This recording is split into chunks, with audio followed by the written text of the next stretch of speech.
Good evening, everyone.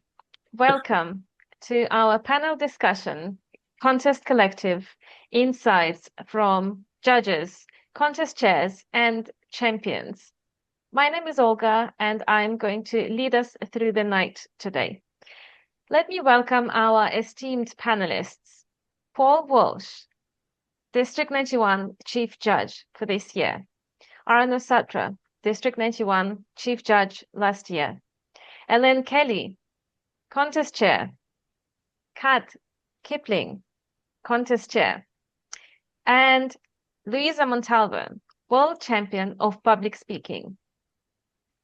There are several aspects to it.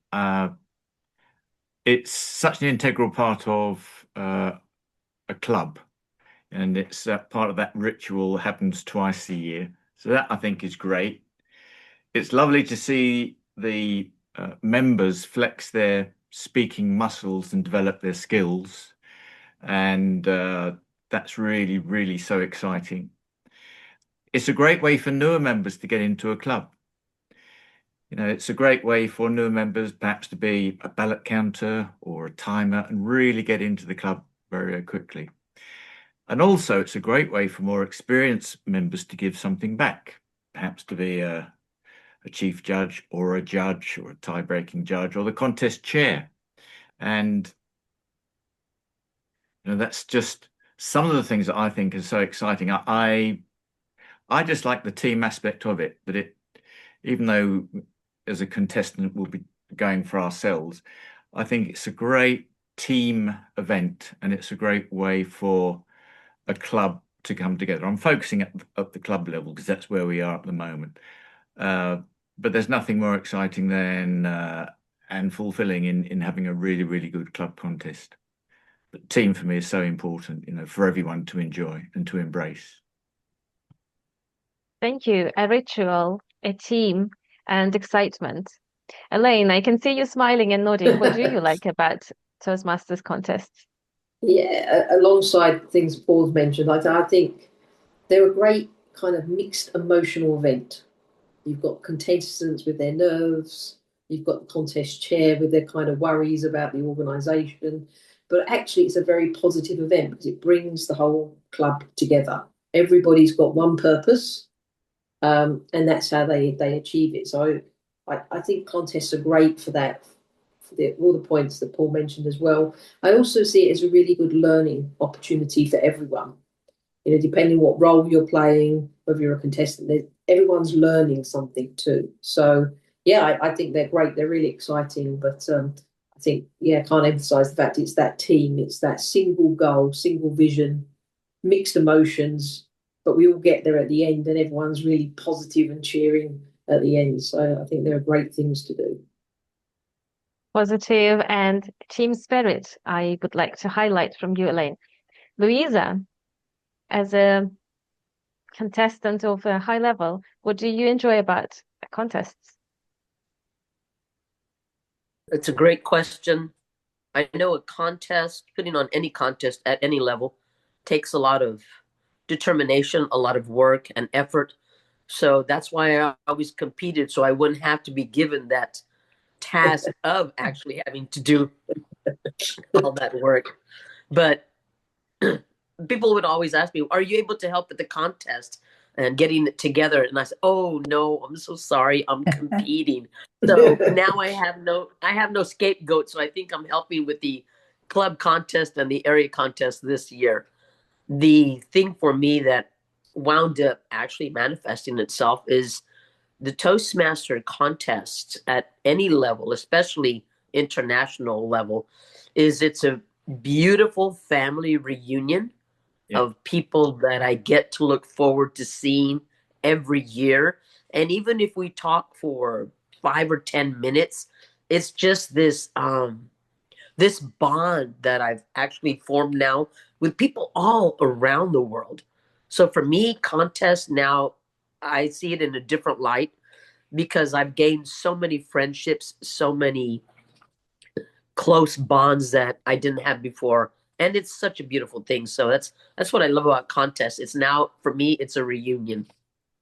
Wonderful. Reunion and friendship It is something which is definitely shine in Toastmasters contests. Kat, can you relate to what Luisa said about competing and organizing? What's your favorite aspect about contests? Well, ironically, I actually prefer the organizing side of things, depending on the contest. But I actually love getting involved with that side. I love the team aspect, and it's brilliant, as Paul was saying, doing it at club level, but then also how you come together as an organization across your areas and divisions, and then at district, you are at that level certainly seeing lots of familiar faces throughout the 6-month cycle and year in, year out. I would say though, just from a contestant point of view, it's lovely hearing it all sounding very collaborative. But for me, this is the time when the gloves come off, right?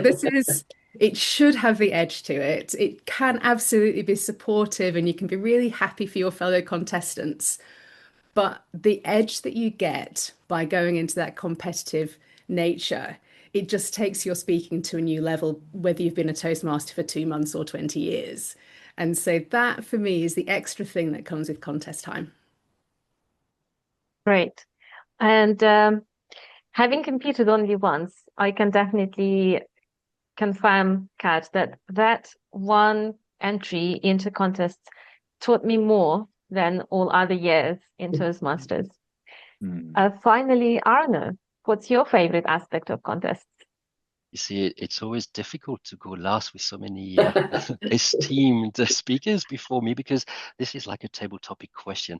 What I really enjoy the most about contest is really, well, it's two things. One is the fact that as a contestant, and I haven't been able to be a contestant for many, many years, but this year might change. One of the thing that everybody should remember is one of the best way to accelerate the learning, and that's very much what Kat was saying just a moment ago. It is one of the best way to learn at an accelerated rate. Now, the other thing also to enjoy about contest, and I've been very fortunate over the last several years to witness contests at various clubs, areas, division, district, quarterfinal, semi-final, and also the finals on multiple occasions, is you get to hear stories that are unique, and not any odd story. We're talking about stories that are worth listening to. Life stories, stories that will stick. And that is ultimately the aim of the International Speech Contest. And that is certainly something that personally I enjoy the most, is listening to those stories, learning from it, and be able to reflect and thinking, well, maybe I can find something in my own life that is worth sharing with the world. And that is ultimately what I enjoy the most about the contest, whether it's a humorous contest, an international contest, let alone a table topic contest or an evaluation contest. Everybody has a chance to tell their own stories and make a dent in the world, and share a little something that is valuable to others. Definitely. Arnaud, despite being last, I think that's one of the key aspects in Toastmasters in general, but in contests, when we see the most heartfelt, the best possible stories which change lives of people. Thank you, our panelists, for sharing your favorite aspects. And I'm sure everyone in the audience has their reason to either compete or to help, but I am sure that everyone enjoys a well-organized contest. We have a variety of roles represented here among our panelists, and I would like to ask them about their perception of being a good judge, a good chief judge, a good contest chair, and a good contestant. Many of you have done various roles, so it would be good to hear different perspectives. Shall we start with Kat, please? Yeah, very happy to. And the one word that I would say applies to all of those things is be prepared. If you're prepared, then you should be best set up for success. Of course, as a contestant, you ought to be prepared, if you can be, to make the most of your experience there. And that also includes for evaluation contests and table topics, which may appear a little bit more impromptu, but you can prepare beforehand. But certainly with my contest chair hat on for this time around, that preparation that you do in advance means that it should go as smoothly as it can on the day. and you're able to support your contestants, you're able to put on a good show, it's fun for the audience. And it also then sets you up if anything goes a little bit off track on the day. If you've got that preparation, then you at least have some clear future destination point that you're going to work towards on the day. Preparation is key, I am sure. What do our chief judges have to say about preparation for becoming a good judge or chief judge? Well, Paul? if you don't prepare, you're going to be in big trouble. It's going to be a disaster, darling. I'm known as a double checker, so I will check. You know when we go on holiday and we check our tickets and I check our passports, I must do it 100 times. And similarly for a contest, I'll be preparing and checking. So absolutely agree with what Cat says. You got to prepare. And in terms of a chief judge,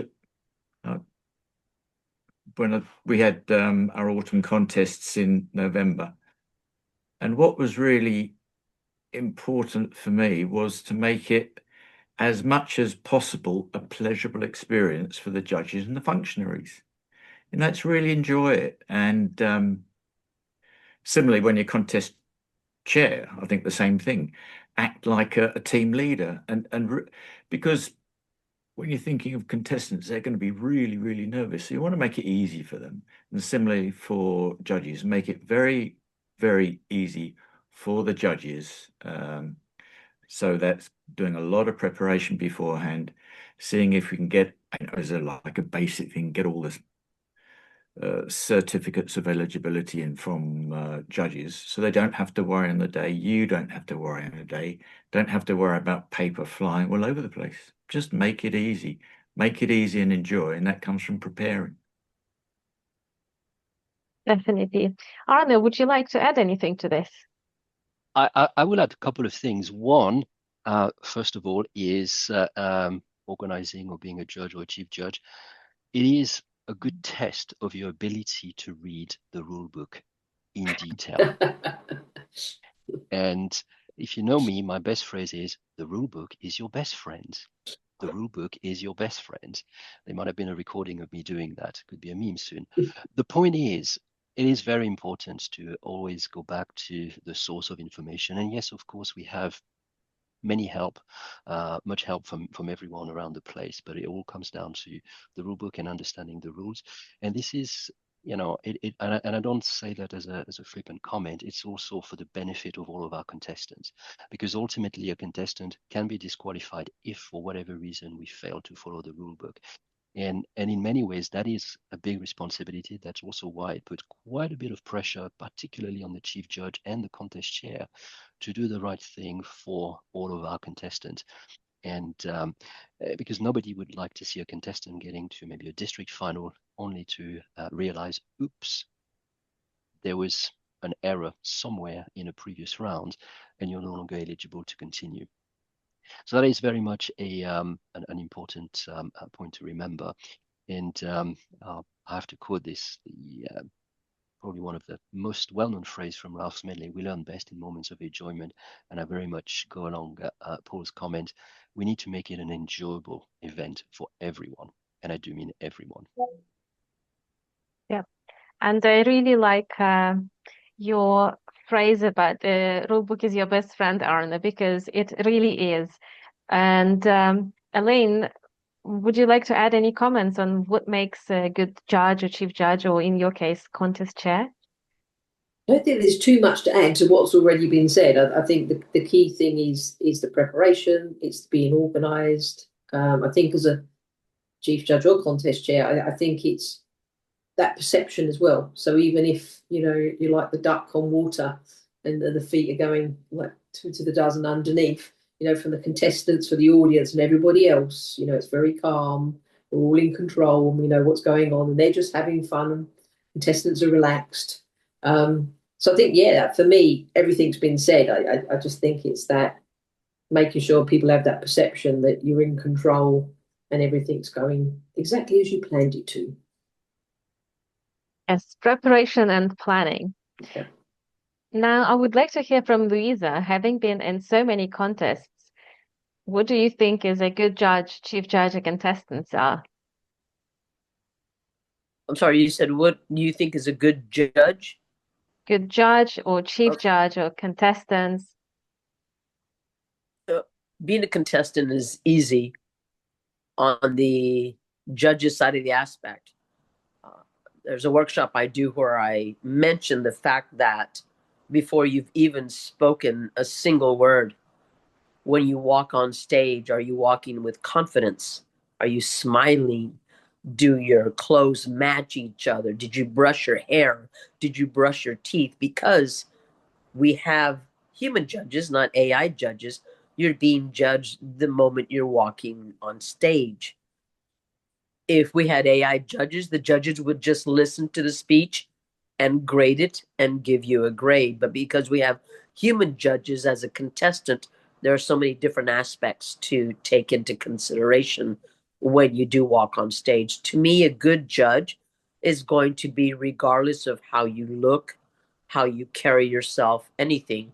If the content of your speech is powerful, moving, insightful, and gets the audience to want to listen, that to me is a good judge, because a good judge to me puts aside all bias, all aspect of how they're going to judge, and just taking into consideration what the speech is actually about and how it's delivered. To me, those are the important factors.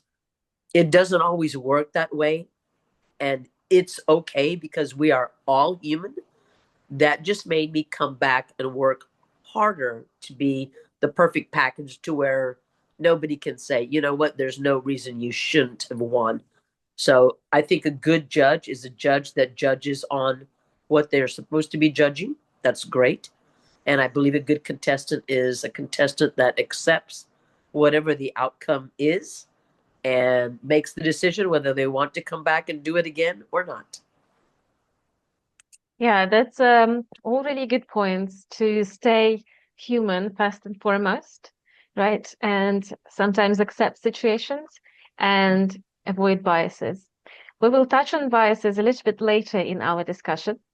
And as we dwelt on the rule book quite a lot in this question, I would like to focus on that a little bit more.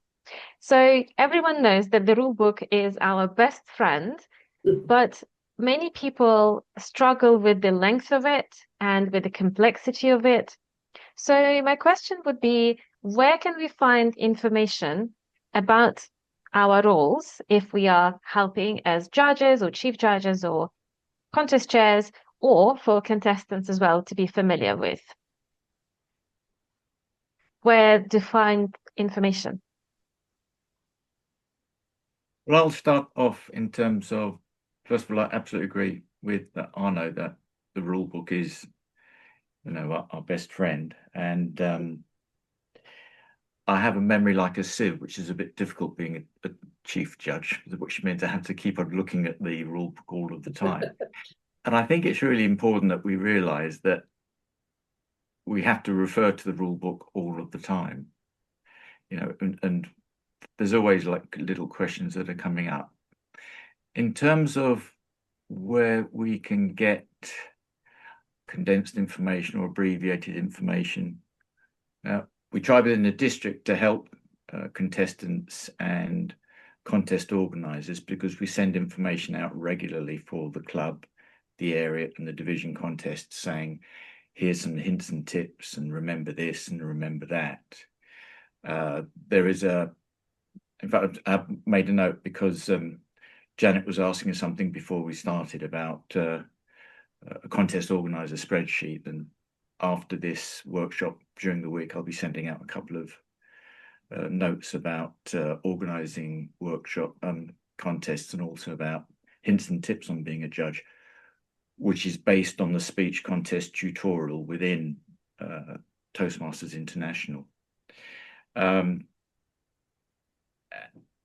rule book, and also something that I really want to emphasize, is that the Toastmaster International Resource Speech Contest page is excellent. and it gives you all of the information that you need. So if you use that as a source, if you have as a source the regular updates that we give from district, which go through the division directors and division chief judges, but that doesn't replace the rule book. I'm afraid if you really want to be involved in contests, I think you've got to become familiar with the rule book. That's harsh, but I really think you have to do that. Whether you're a contestant, whether you're a judge, whether you're a functionary. I'm afraid that's part of the gig. But there is support there, and it comes from the division. And always remember that the Toastmasters International Speech Contest page is an excellent resource. Can I jump in Definitely. with a lighter option as well? You obviously need to do that. Absolutely, you need to do that. But also one thing that I see, and I've observed myself over the years, and when I see other people, is going to contests. If you're going to be particularly involved with either, well, any of the roles, actually, if you're competing, if you're judging, chief judging, contest chairing, if you've never seen a contest, it's very hard to recreate what good looks like. So even if this is your first contest season, go out to some other clubs or see other things online. Go and look at the World Championships of Public Speaking videos online. Get some sort of sense as to what it looks like in reality, and then do what you can to replicate the best bits of that from what you see. And then you have the rule book sitting behind that for the foundations and making sure you're doing it by the book. Yeah. I will Definitely. add one thing. What you should not do is ask a question to ChatGPT to help. And the reason I said, I checked yesterday on a ChatGPT and other competitors, if you ask a very specific question about contest, it might give you an answer based on the rule book from 2-3 years ago. Yeah. So don't use those resources. Always go back to the current source. And that's very, very important. One other thing, if I may, is simply to enjoy the journey. And especially if you're a contestant, read the rule book. Just like in any sports, in fact, if you don't know the rule, how can you compete effectively? That's my personal perspective. Very, very important. Yes, Elaine, I see you nodding.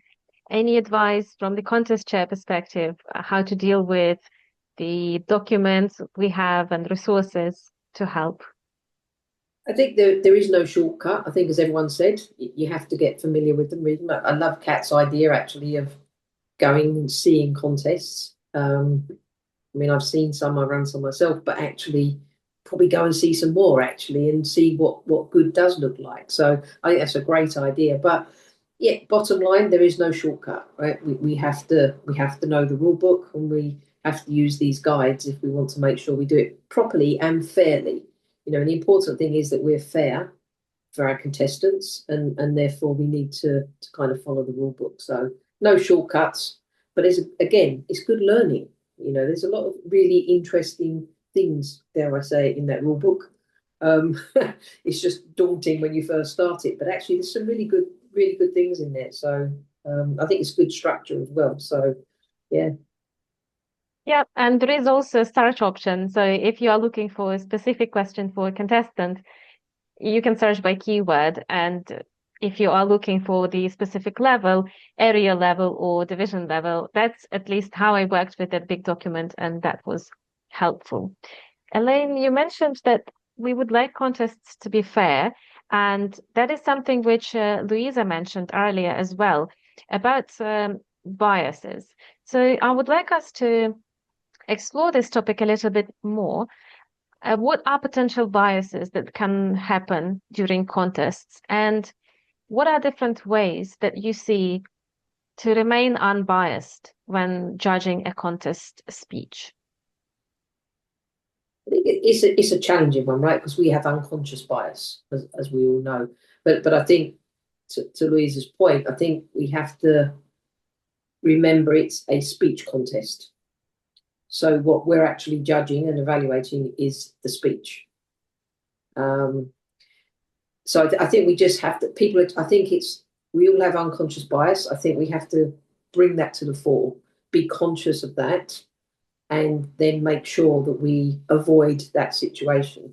but focus on the speech, focus on what it is we're actually evaluating, not necessarily the person delivering it. There are aspects clearly with body language and tonality and things like that, but they're not, they're generic, they're not subjective. So I think it's just being conscious of the unconscious bias and make sure we focus on the speech content would be my view on that.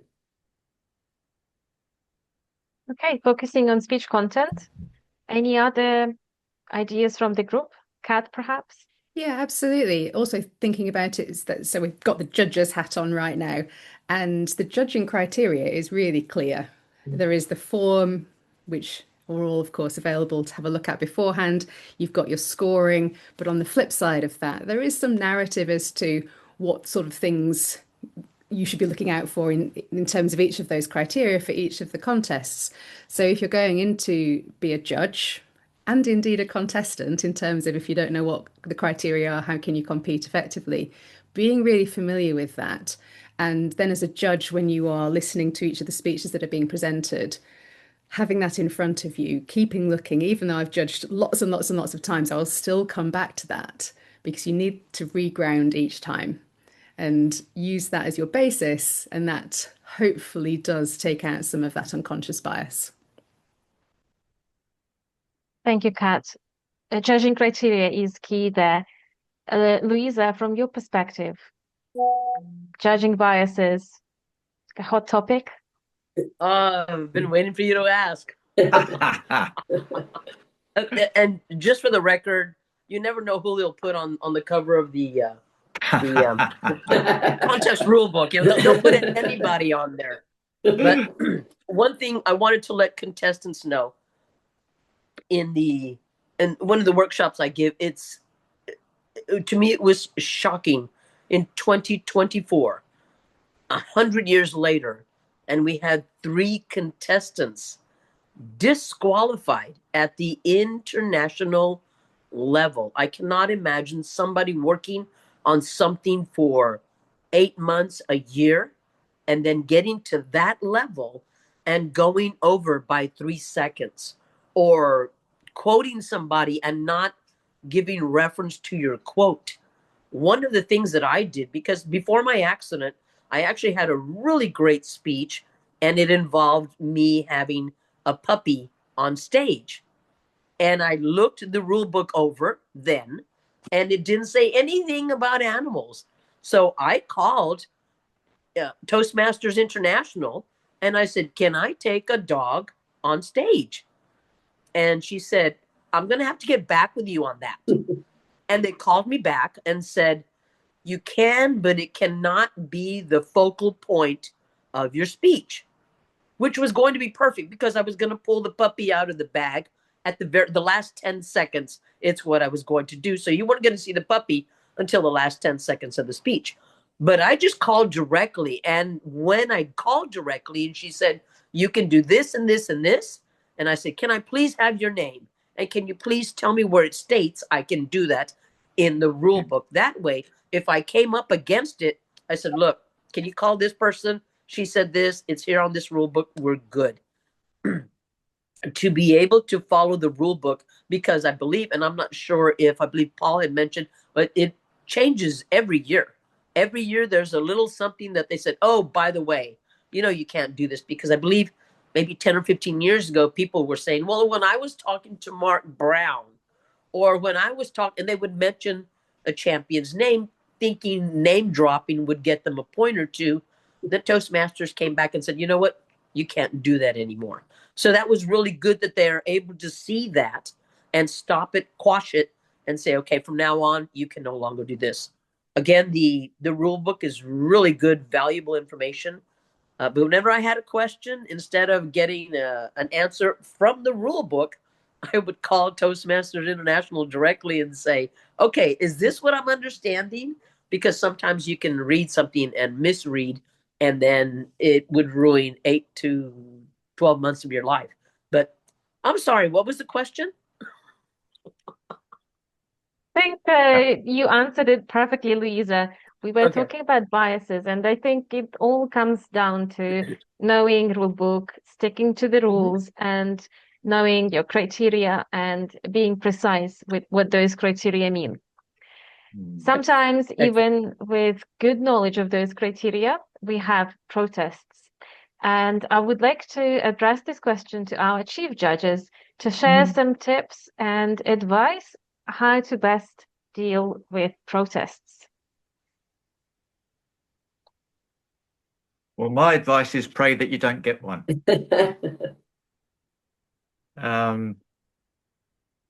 For the autumn contest just gone, I actually prepared a process for handling a protest because I thought, if or when it happens, and I set myself in the mindset of we're going to have a protest, so that if it didn't happen, great, and if it did happen, I was prepared. I mean, I won't go into specifics, but I would say, as a chief judge, really understand the criteria for making a protest. Who can make a protest, who can't make a protest, what are the bases for a protest, and then have perhaps a checklist, or as I had, a process for if this happens, do that. If that happens, do that. As a judge, I was involved in 2 protests. I can't remember one. They were both district contests, but I do remember another one, and it was over originality. And a judge said, "I've heard that speech before." And what had happened is that the contestant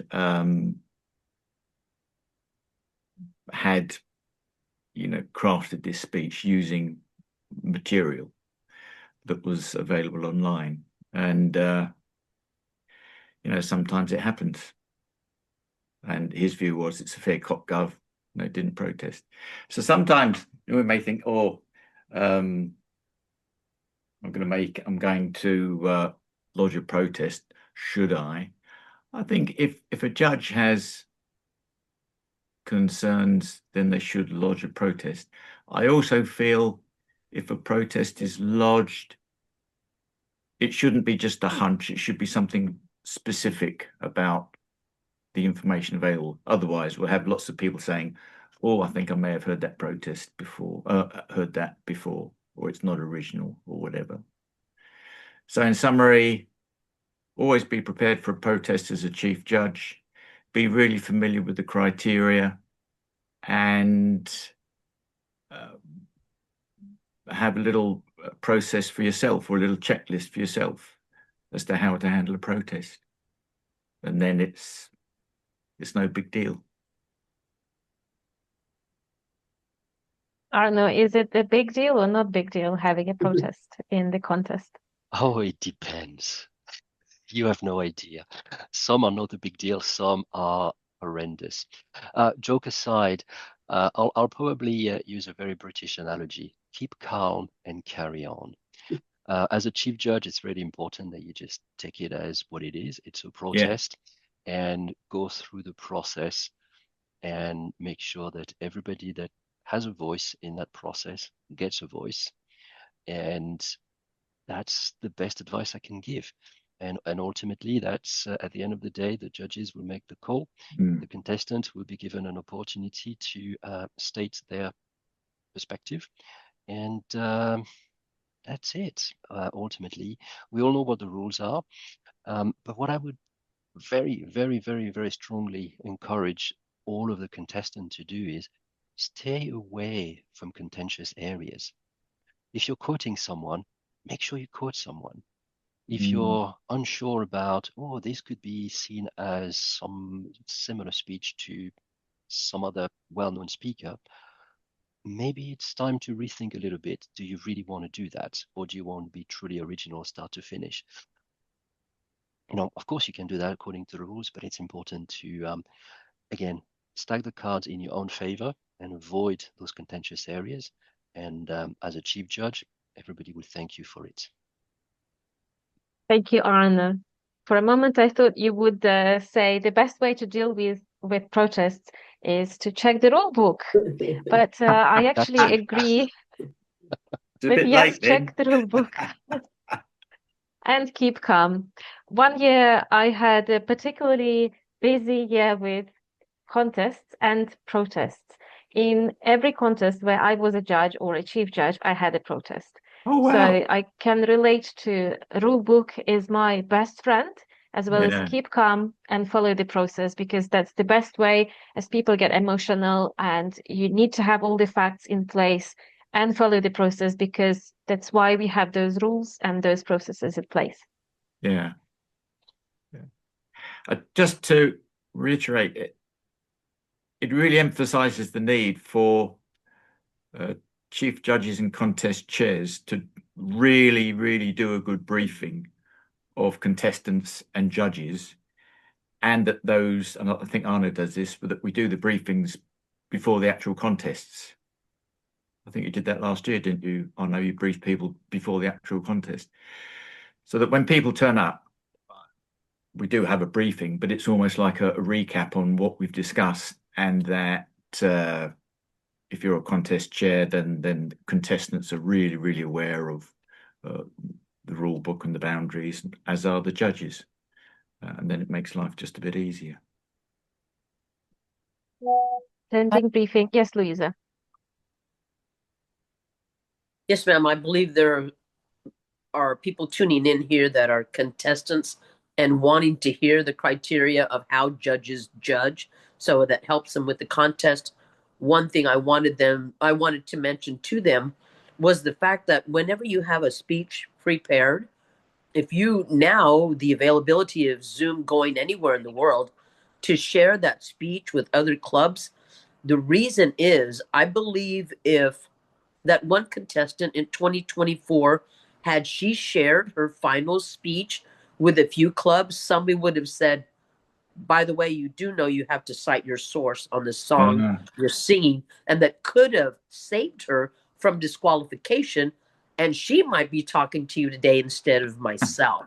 So, good and bad, but if you're able to share your speech with different clubs from different areas, districts, because somebody's going to say, hey, wait a minute, you didn't do this or you didn't do that.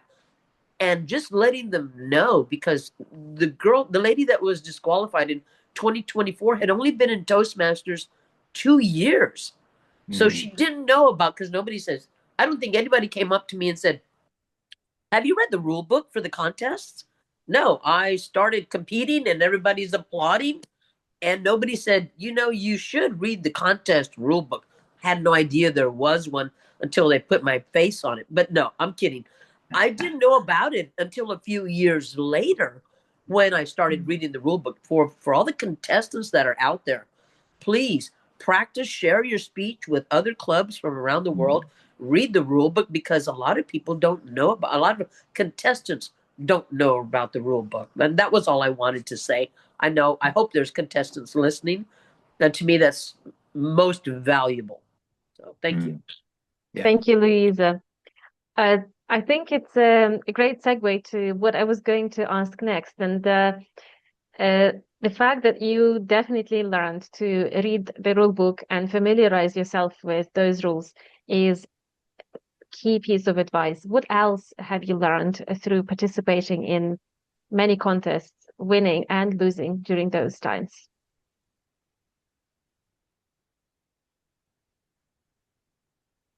In 2024,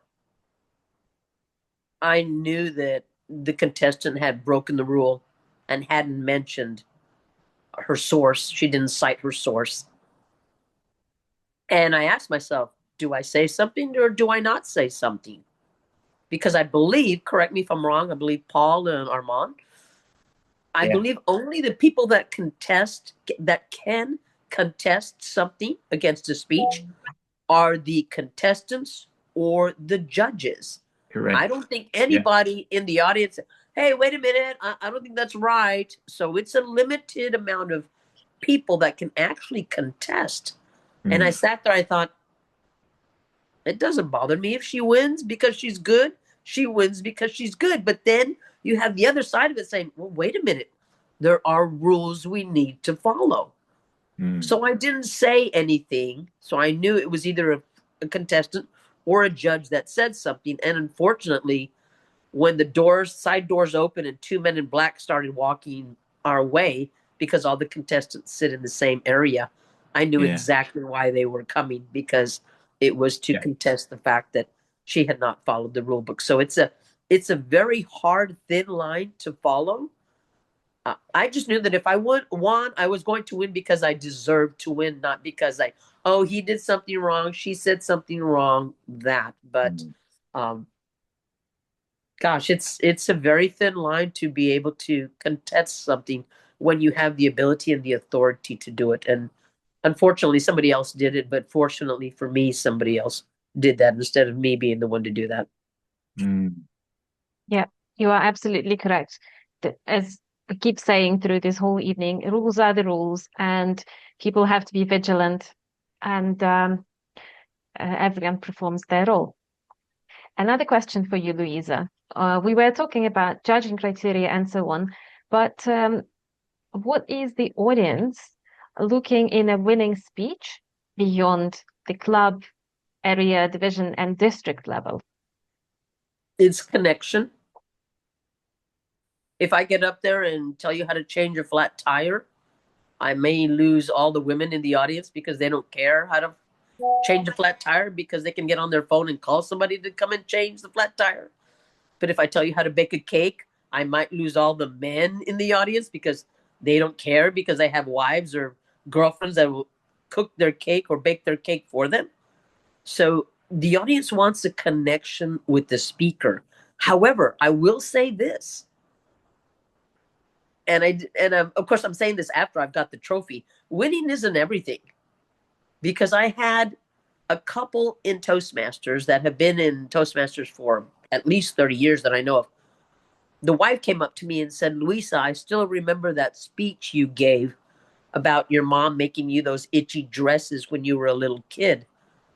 And I said, "I gave that speech over 20 years ago, and you remember it?" So I would rather somebody come up to me and say, "You know that speech you gave 20 years ago? I still remember that."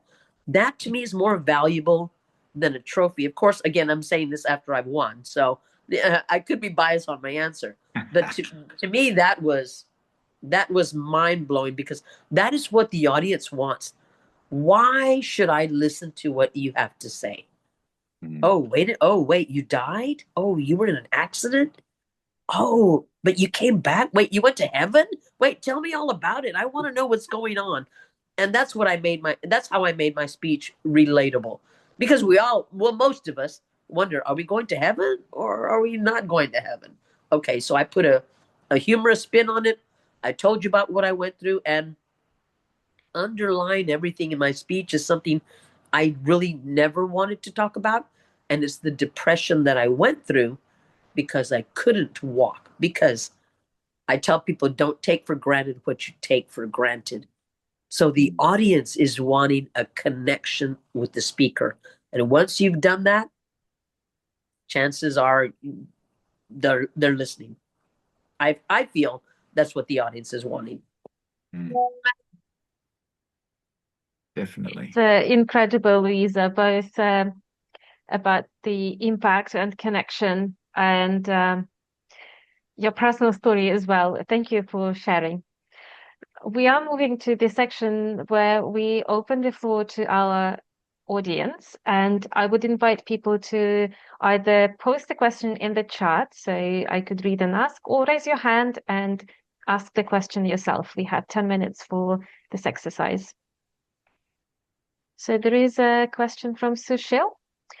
Toastmasters prepares us to explore uncharted territories, but in contests, if we do something bold or different that does not fit into judging criteria, then we may get penalized. So is there a risk that due to the judging criteria, we straitjacket all the speeches to be more or less cookie cutter, and anything that goes slightly beyond the limits, then we are out? It resembles our question about biases, and I think rules as well. Who would like to pick up this question? Should it be all the same speeches because there are rules, or Well, I'll just start, which is to say there are boundaries within which we work.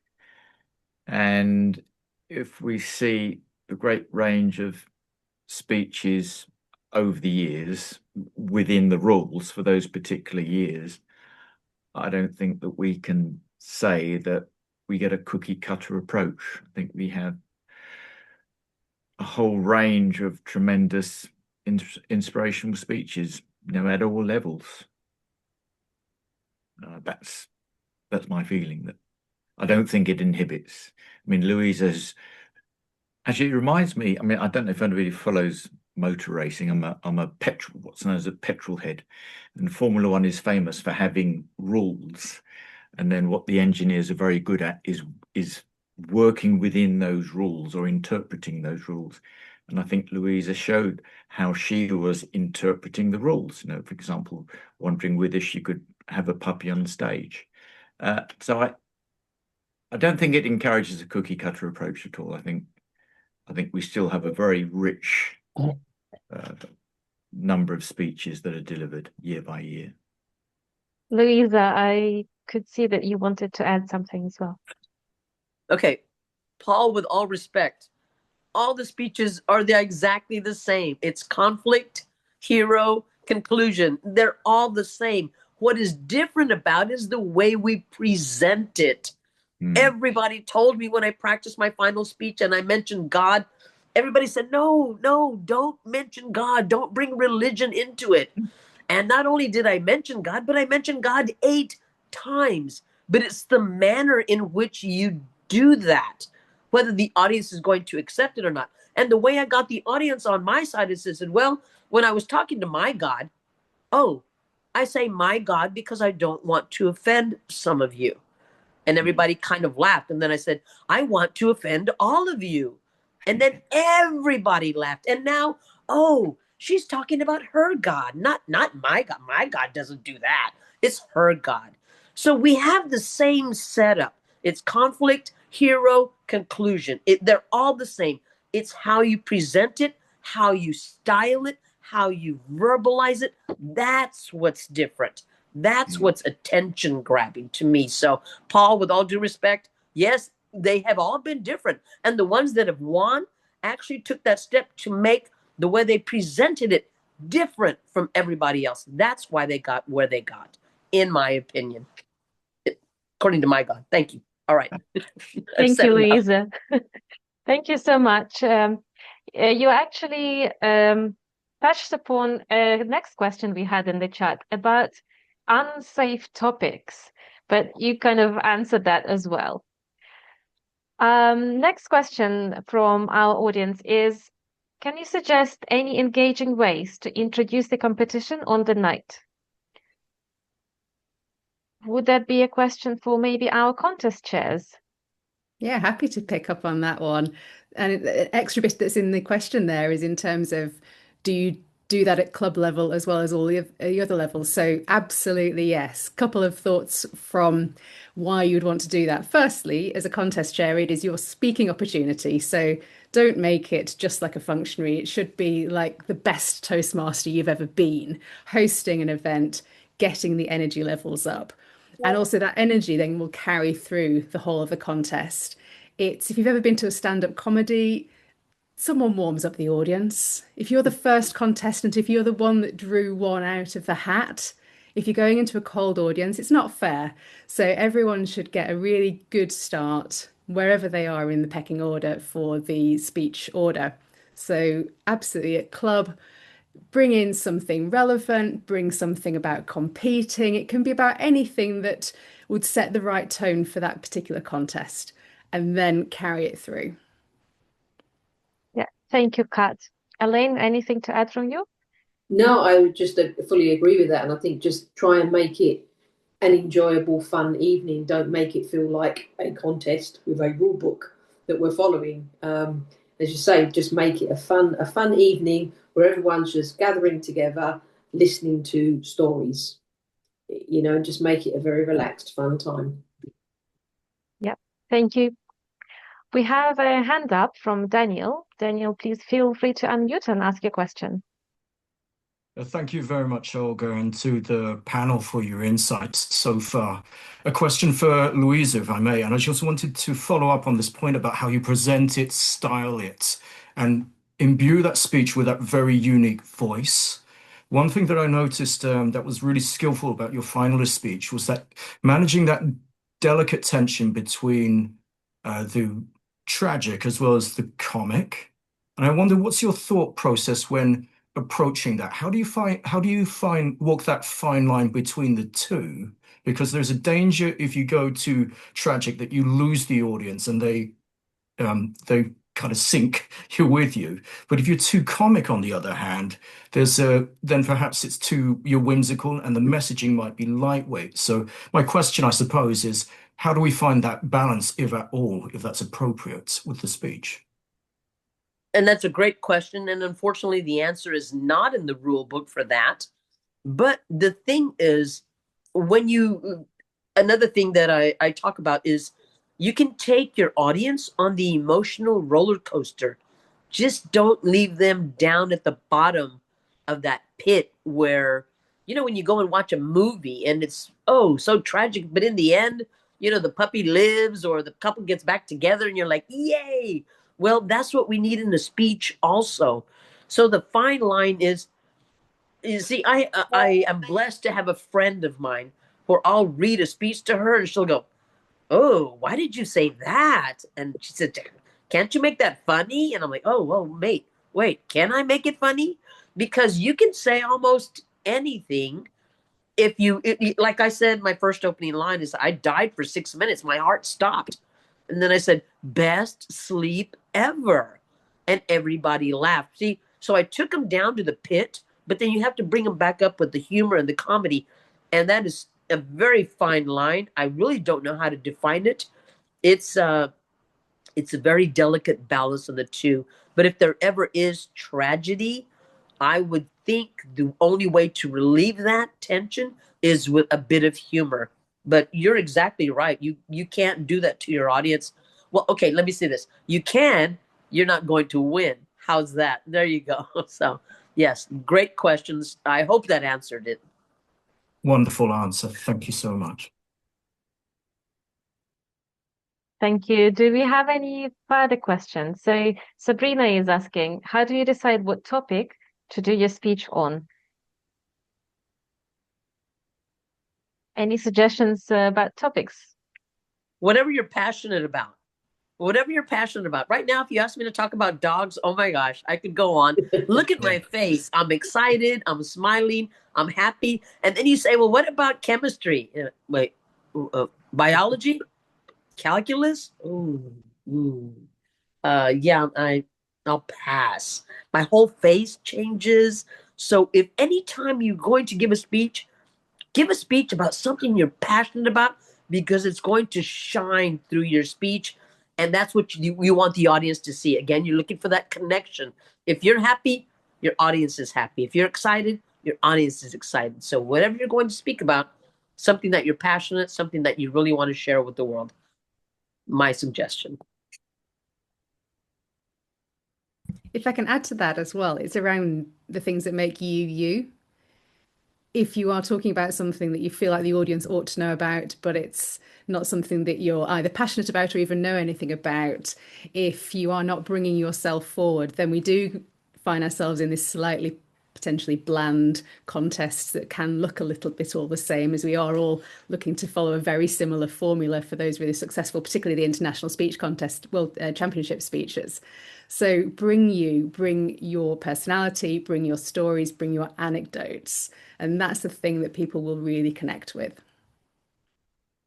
Great. Thank you, Kat, for adding that. And I think we should organize a follow-up session with tips and tricks about just writing speech and speech that wins not just the contest but the audience, because all of the things which I heard from Luisa today and from our contest chairs and from chief judges, that has been amazing.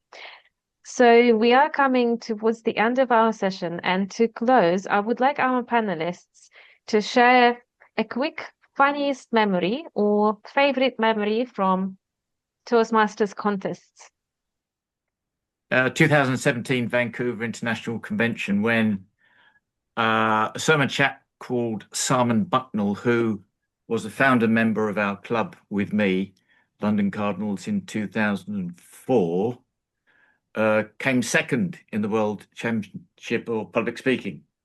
And Luisa talks about, they all sit together. And I was lucky because Simon asked me to be his supporter. And what happens is you have the contestants sitting in a row in the front, then the supporters behind, and then past world champions sit behind. So I'm thinking, flipping it, got the finalists here and the world championships here, and there's little old me. And it was an extraordinary experience. He came up one short, but it was still absolutely brilliant thing to do. And that for me is just a super moment, like reflected glory in many ways, but it was really a fantastic experience, and Simon did a great job. Thank you, Paul. I'm sure that many of our audiences is happy to be in the company of great chief judges like yourself and Arnaud, and great contest chairs like Cat and Elaine, as well as a wonderful international speech champion, Luisa. I would like to thank our panelists for sharing their stories, their experience, and their wisdom with us, for making time and for inspiring us in the upcoming contest season. Thank you everyone for joining, and good luck in your contests.